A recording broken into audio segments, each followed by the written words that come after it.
Estamos aprovechando la pasión, el conocimiento, todos estos años de investigación de Silvana Neumann, no solo en la historia de Hessler, de la región, la historia en general, en sí. Y es tan apasionante la forma en que lo cuenta, nada repetitiva, enganchada, y dale, que te apasiona la forma, Silvana. Ay. Por eso te agradezco que aceptes. Y cómo pegan la gente. ¡Ay, sí! Cómo la gente está enganchadísima con todas estas historias. Así que bueno, te invitamos y te agradecemos que sigas acompañándonos para seguir conociendo. Bueno, muchas gracias. A mí lo que es inmigración me fascina, me apasiona todo.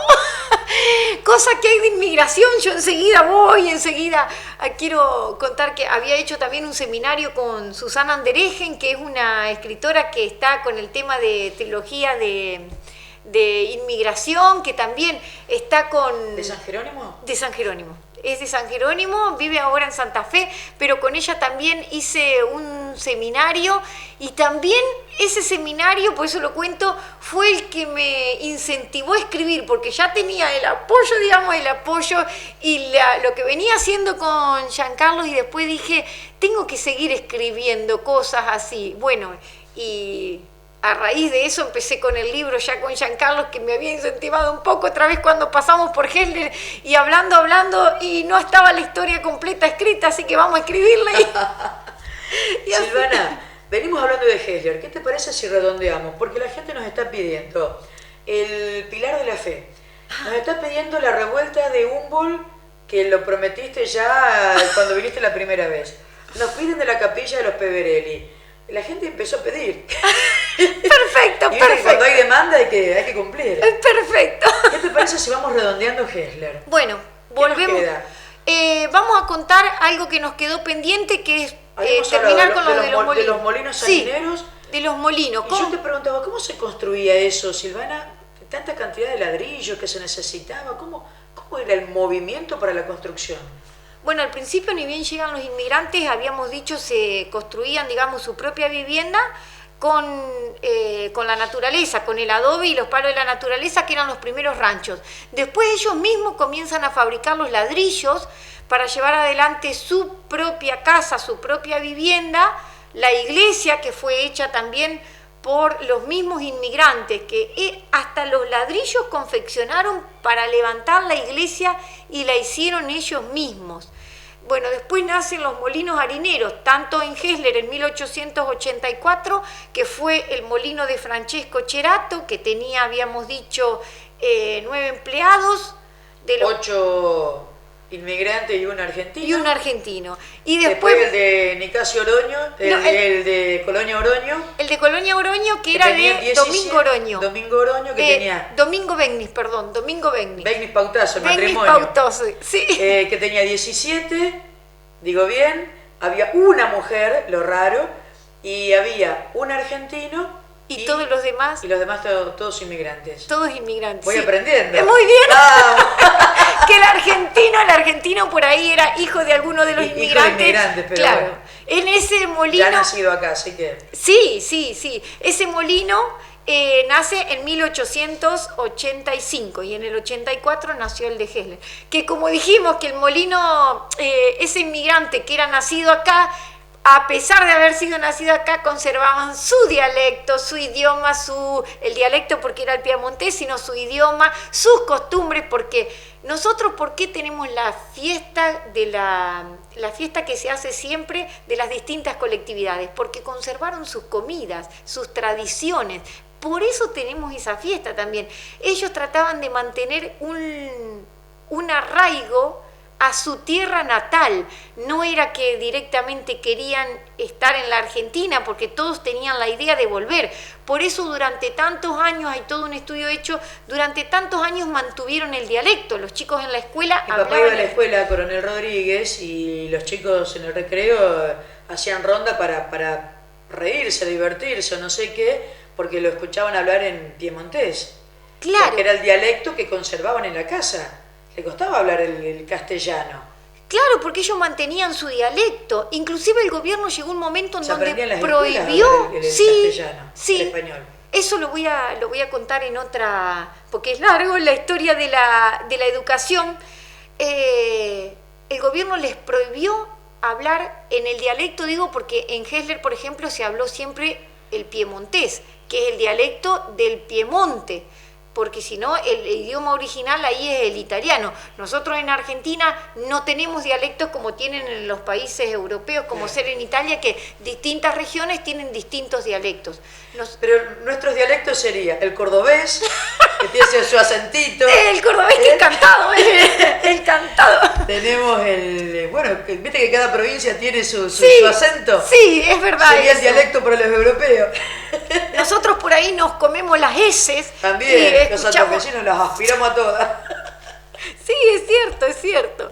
Bueno, volviendo al tema, entonces, en la educación por ahí se había prohibido por completo el dialecto. Incluso después lo voy a contar cuando hablemos de la educación, pero Piensa volver, hubo docentes que directamente venían y daban las clases en el idioma o en el dialecto piemontés. No es que las clases eran, digamos, en castellano, porque tampoco había maestros para eso. Había una escuela que se creó después en Paraná y los maestros que salían de ahí, no todos querían ir a la campaña, como le decían, preferían las ciudades, entonces no tenían maestros y quien venía como maestro, quien tenían como maestro era el inmigrante o la persona que venía con el idioma natal o su dialecto, y así se enseñaba. Pero el gobierno consideró que de esa manera no se mantenía una cultura nacional. Por eso también lo fue cambiando. Es una historia larga el tema de la educación, porque había en Gesler porque la mayoría eran italianos, pero en otros lugares, por ejemplo, había suizos, franceses, como pasó en la colonia San Carlos. En la colonia San Carlos después hay distintas escuelas, ¿no? Alemanas, hay escuelas, porque estaban las escuelas alemanas, después la escuela italiana, pero si no, aquellas escuelas donde al principio los niños iban mantenían una educación si podían pagar, la mayoría no podía pagar, hasta que se crean las primeras escuelas. También, como conté la otra semana, las primeras escuelas, venía el gobierno con un censo contando los chicos para abrir la escuela, más de 30 chicos se abría la escuela, pero no estaba el edificio, no había maestros, entonces, o sea, se declaraba abrir una escuela, pero faltaba toda la infraestructura y faltaba la parte, digamos, del docente, así que se les seguía enseñando como venían haciéndolo anteriormente, con la mantención del dialecto. Volvemos, mantuvieron todas sus costumbres, sus culturas, sus comidas, la bañacauda típica de ellos. Sí, que salsa caliente quiere decir. Salsa caliente, que no es la que comemos nosotros con crema y todo eso. Ellos lo comían cuando iban al campo, sacaban las raíces de algunas plantas y era como una salsa que llevaban, pero ellos la comían fría. Hay tantas cosas. ¿Te acordás cuando de Giuseppe la comimos todos esperando comer nuestra bañacauda y nos trajeron crema fría? La tradicional. La tradicional. Dijimos, esto es la bañacauda, y ahí entendimos. Bueno, ¿Qué vayan al campo una salsa caliente? Hay cosas que se fueron modificando. Por ejemplo, ellos hacen la pizza. Y lo rica que es. Hoy que está medio fresquito, ideal. Ellos, por ejemplo, la pizza la hacen finita y es una pizza por persona. Nosotros acá no es tan así, porque la pizza es hacemos relleno. Claro, acá es otra cosa. Pero bueno, fueron costumbres que se fueron modificando. Algunas otras mantenían su receta original, claro. Depende de la familia. Ya vamos a seguir hablando de eso. Sí. Vamos a cerrar con los molinos. Con el molino. Estábamos con los molinos. Y con el ferrocarril. Sí. Que están vinculados. Bueno, con respecto a los molinos, la producción del molino, habíamos hablado que el trigo viene con los inmigrantes. Como era tan fértil la tierra, lo primero que se hace es probar distintas semillas.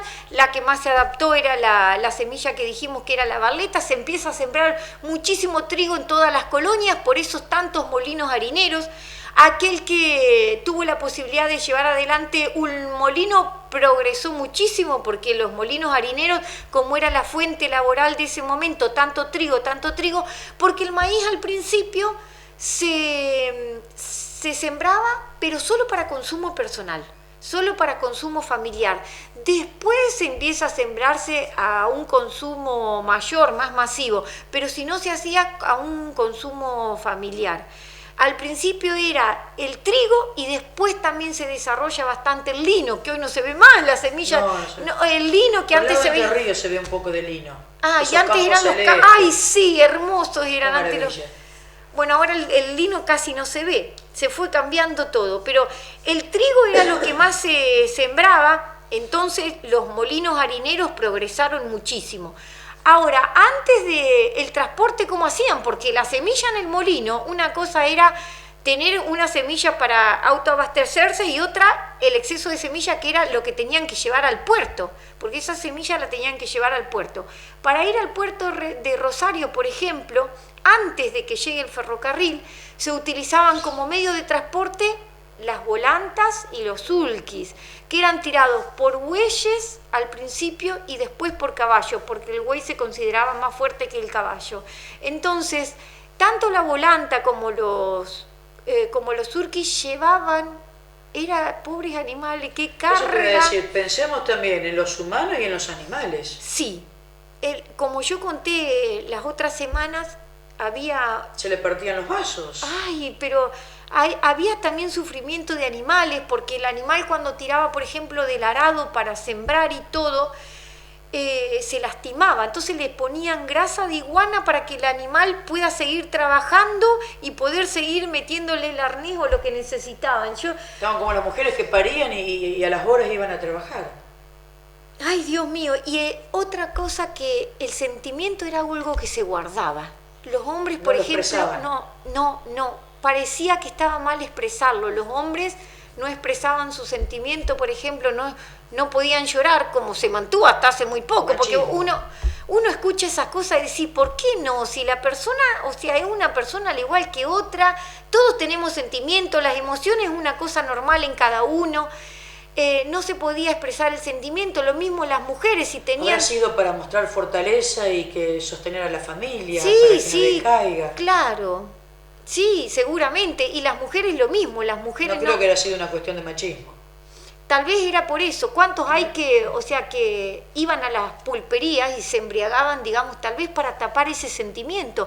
¿Cuántos habrán querido internamente volver si no pudieron? Muchísimos. ¿Cuántos habrán querido ver a la familia tal vez y no pudieron?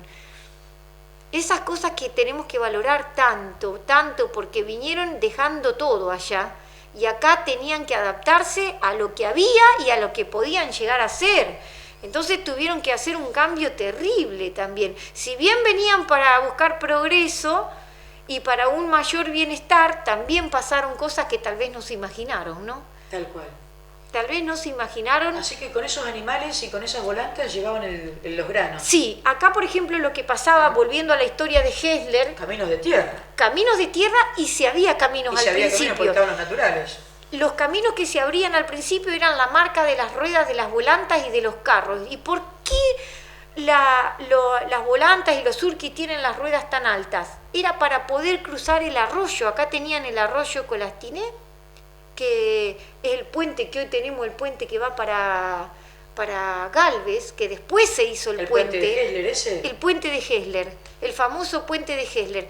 Al principio, donde no tenían puentes, ellos tenían que cruzar con la carga para poder llevar las semillas al puerto de Rosario. Tenían que cruzar el arroyo y en la época de crecida no podían cruzar el arroyo, tenían que esperar. Con esas semillas, esas bolsas, había que esperar a que baje, porque ¿qué pasaba? Algunos intentaban cruzar, también tenían los tilbury, que no eran tan estables como el sulky y la volanta, y volcaban porque también en las crecidas no se podía cruzar. No olvidemos que eran animales también los que iban llevando todo, entonces no todo era así color de rosa, que sí, cruzaban con la semilla, que se iba la volanta o el surqui llevando la carga a Rosario para llevarlo al puerto. Tenían sus cosas también. Los primeros puentes los construye el gobierno, se los da a particulares para construir. Entonces, por ejemplo, en Oroño Los primeros puentes los construye uno, Benny construye uno de los puentes, y el gobierno, para poder recaudar ese gasto que había hecho un particular, le autorizaba a cobrar un peaje a quien pasaba por ese puente, y de esa manera esa persona que era particular, porque no lo hacía los primeros, podía recuperar lo que había invertido. Exactamente. Entonces, de esa manera solucionaban algo de lo que podían llegar a causar un problema en las crecidas para cruzar el arroyo. Esto es un ejemplo para cruzar en el arroyo que es el Colastiné, ¿no? Ese es un ejemplo. Al principio se hacía el transporte a través de las volantas, de los sulky, de los tilbury, poco tilbury porque no eran tan estables. Después aparece el ferrocarril. El ferrocarril, por ejemplo, en Gesler aparece en el año 1887, que era un ferrocarril que venía de Empalme, San Carlos, pasaba por Las Tunas, de Las Tunas entraba a San Carlos pasaba por Gesler y llegaba hasta Galvez. Ese era el ramal F9 que le decían. Y después, un año más tarde, en 1888, se inaugura otro tramo de ferrocarril que era de trocha angosta, que se llamaba, porque era mucho más angosto, era un ferrocarril más chiquitito. De trocha angosta es porque mide menos de 1 metro o hasta 1 metro, porque es un ferrocarril secundario que se unía Gesler con Larrechea y Oroño. Oroño y Larrechea, pasaba, digamos, entre Gesler y Oroño y hacía un codito en Larrechea y se iba hasta Coronda. Ese ferrocarril, por ejemplo, el de Trocha Angosta, que era el F5, perteneció únicamente al departamento San Jerónimo, porque era un ferrocarril de 25 kilómetros, y ese pasaba únicamente por esos lugares, hasta llegar a Coronda, que también había un puerto. Pero ese nació en 1887, y el que va para Gesler, que es el que pasaba por San Carlos, que viene de Las Tunas y Empalmes, ese nace en 1888. Ambos ferrocarriles se levantan vías y todo en 1960 porque dejó de funcionar.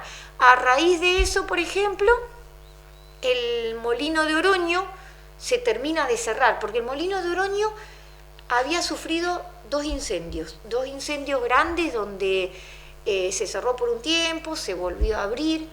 Después, cuando se va el ferrocarril, el molino de Oroño no podía transportar las cosas como anteriormente. ¿Qué pasa? Se termina cerrando esa fuente laboral, y como era única fuente laboral aparte de la agricultura que se hacía en ese pueblo, porque Oroño en un determinado momento había crecido mucho más que Gesler, era una colonia muy progresista, habían tenido muchos negocios, había varios ramos generales en un momento en Oroño. ¿Qué quedó en Oroño de todo eso? Pues yo conozco la parte del molino, vivía Genoveva enfrente. Ah, sí. Y bueno, recuerdo la iglesia destruida. Bueno, hace muchísimos años. No sé por qué tumbaron la iglesia de Oroño, pero, por ejemplo, encontré en los archivos que están ¿Pero que se había formado un pueblo? ¿O sí, ¿sí? Se formó el pueblo, tenían una escuela, todo. La escuela creo que está. No, se desarmó también. Se fueron desarmando porque incluso en un determinado momento Oroño tenía una ordenanza que decía que las casas no las tenían que dejar en ruinas, sino que las tenían que tumbar. Por eso también se fueron tumbando casas. No se consideraba el valor que tiene hoy en día una antigüedad, tampoco era tan antiguo, entonces es como que se iban desarmando a medida que se iban desocupando. En 1940... Llegó a ser más grande que Gesler, me decías. Sí. En un momento llegó a ser más grande que Gesler, tenía más un núcleo poblacional más grande, tenían, por ejemplo, una iglesia muy linda, sí. La iglesia San José. Bueno, hoy hay una capillita chiquita en honor a San José, pero ellos tenían la iglesia San José, donde era muy importante, se hacían fiestas, se hacía en honor a San José el 19 de marzo. Yo tengo en mi casa la mano de San José. Ah, ¿sí? Sí, porque habíamos ido a visitar esa capilla totalmente destruida, y así debajo de unos ladrillos, unos escombros, el pedazo de mano, el que llevaba la vara, Ah, y me la traje. Y la tengo en mi casa. La ay, mano de San José. ¿qué habrá sido de...? Pero se ve que el santo era inmenso, porque la mano de una persona, Ay, sí. del tamaño de una persona, grande. Ay, mira. Y después se construye la otra capilla en honor a San José también, pero ahí ya el pueblo ya estaba mucho más chico.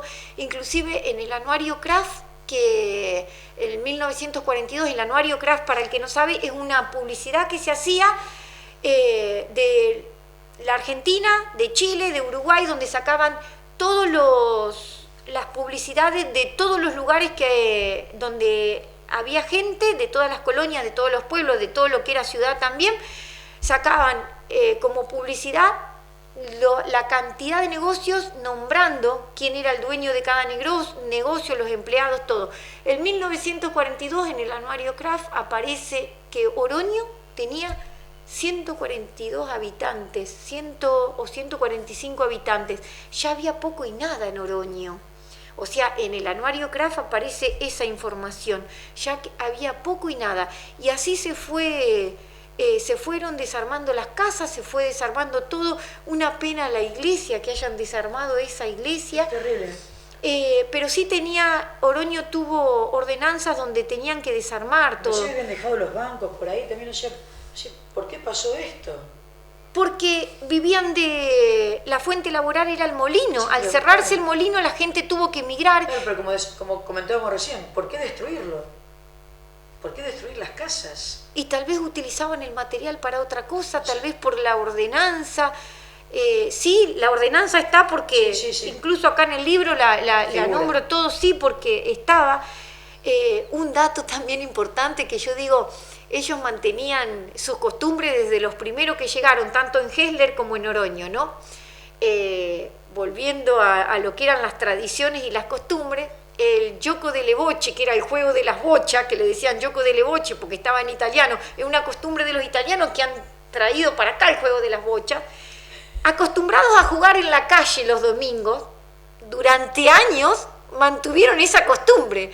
Tuvieron que hacer ordenanzas para que dejen de jugar en la calle. Porque la calle ya cuando aparecen los primeros autos consideraban que, si bien iban a 20 kilómetros por hora, pero consideraban que la calle era para los vehículos. Entonces tuvieron que sacar la costumbre esa que es normal en todos los pueblos y en todos los lugares. Si uno piensa, nosotros cuando éramos chicos te ibas al club, que hoy en día por ahí cambia todo, ¿no?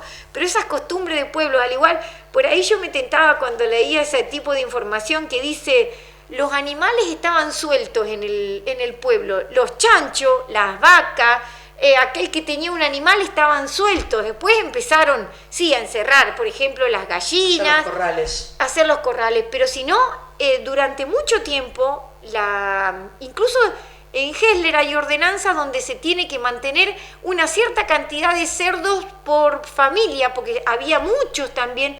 También hay una realidad, ¿cuál? La carneada, la carnicería. Poca carnicería y nada, porque incluso hay una documentación donde dice que la comuna se preocupaba porque haya, aunque sea la comisión de fomento en ese momento y la comisión de fomento en esos años, aunque sea una carnicería, un abastecimiento de carne.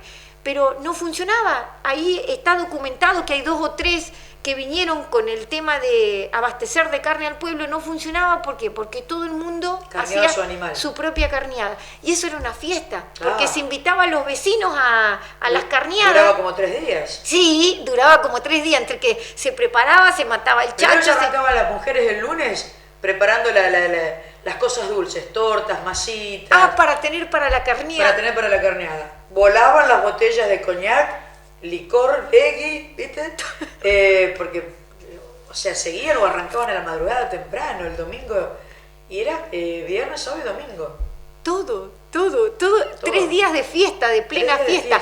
Y después cuando terminaban... Se el asado de los chorizos que habías hecho y los pedazos de carne de lo que había quedado el animal. Claro, y el dueño de casa le pagaba a los vecinos con alguna bolsa con carne o chorizo, y lo mismo se hacía después de otro vecino. No es que se cobraban, sino que se hacían el trueque, claro. Se hacía el trueque. Sí, eso yo digo, qué lindo, porque qué lindo esas cosas que participaban de una carneada. Era una ceremonia. Sí. Era un evento. Sí, y que lo hacían con alegría y aprovechaban el momento decían para cantar en piamontés, porque ahí aprovechaban O Sole Mío, todas las canciones en piamontés habido y por haber.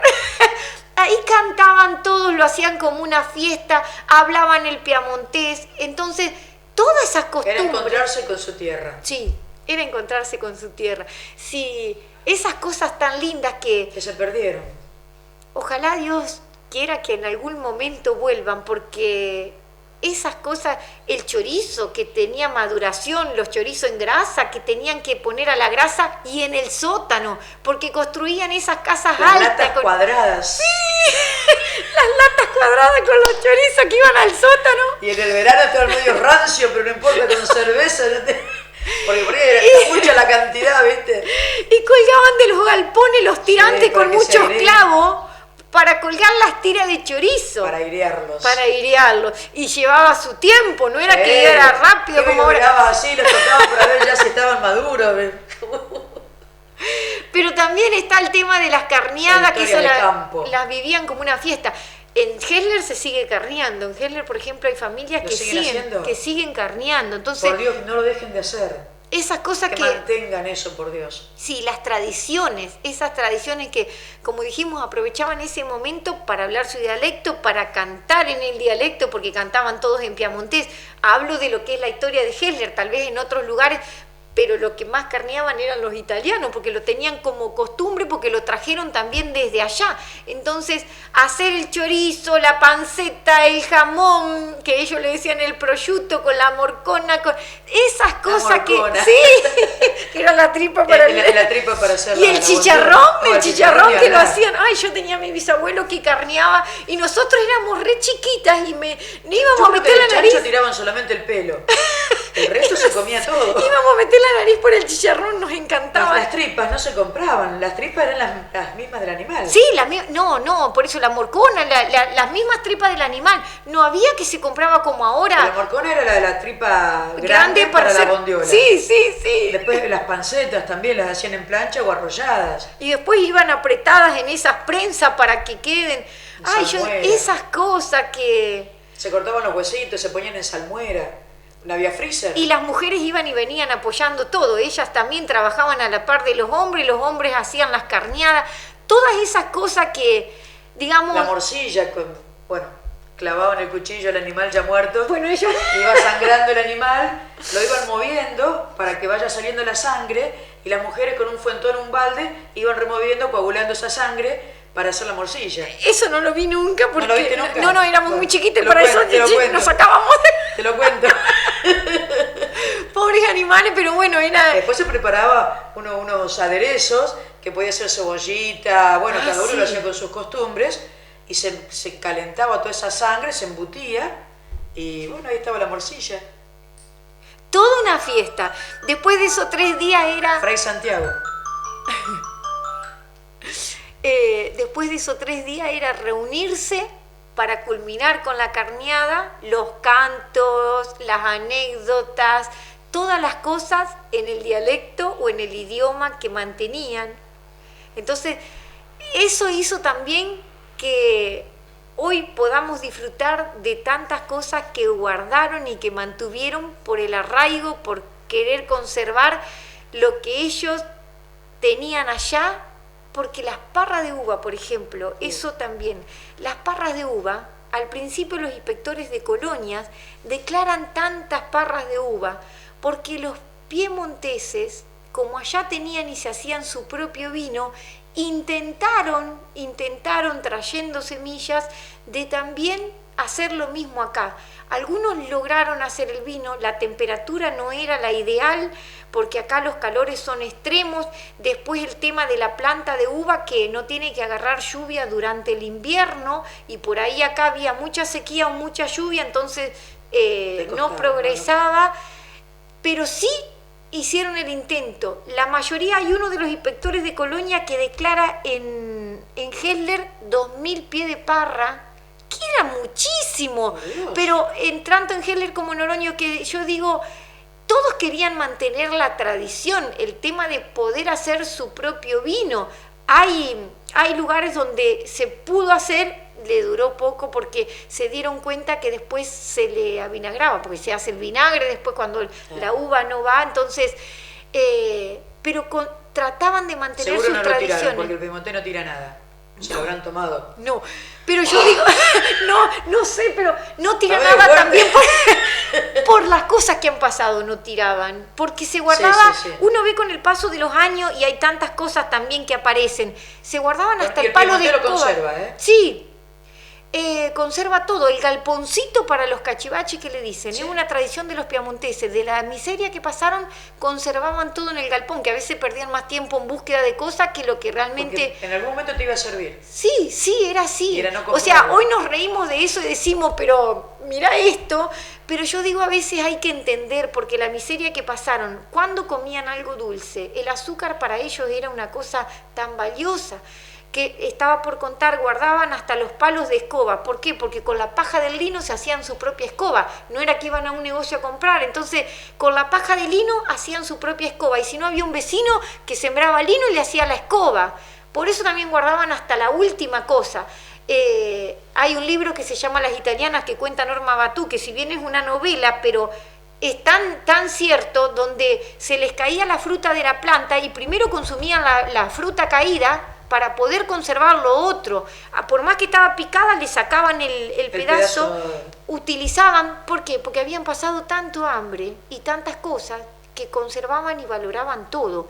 Hoy yo digo que la gente debería cambiar en la mentalidad de que ya se fue todo al otro extremo, porque hay gente por ahí que no tiene cuidado con el medio ambiente. Si uno se pone a pensar la cantidad de nylon, plástico y cosas que estamos tirando, que contaminan, hay que reciclar. Por por suerte ahí, algunos están volviendo a la huerta. menos por mal, suerte. menos mal. Por El suerte. compost, esas cosas que mantenga la tierra fértil, no tirar tanta basura. Y así la naturaleza nos está devolviendo con lo que está pasando. Sí. Silvana, estoy cada vez más apasionada. Gracias. Renovamos la invitación para la semana que viene. Bueno. ¿Estás de acuerdo? De acuerdo, totalmente. Y yo Bueno. supongo que la gente debe estar feliz también. Que estas historias son apasionantes. ¿Sí? Así es. Te esperamos la próxima semana. Gracias, y Marisa. gracias por tu tiempo y tu predisposición. Muchas De gracias. compartir todo eso que sabes, compartirlo con nuestra gente. Queda pendiente muchas cosas, así que vamos. No te preocupes que acá tenemos espacio y tiempo para sacar todo eso al aire. Bueno, buenísimo, gracias. Buen fin de semana. Gracias.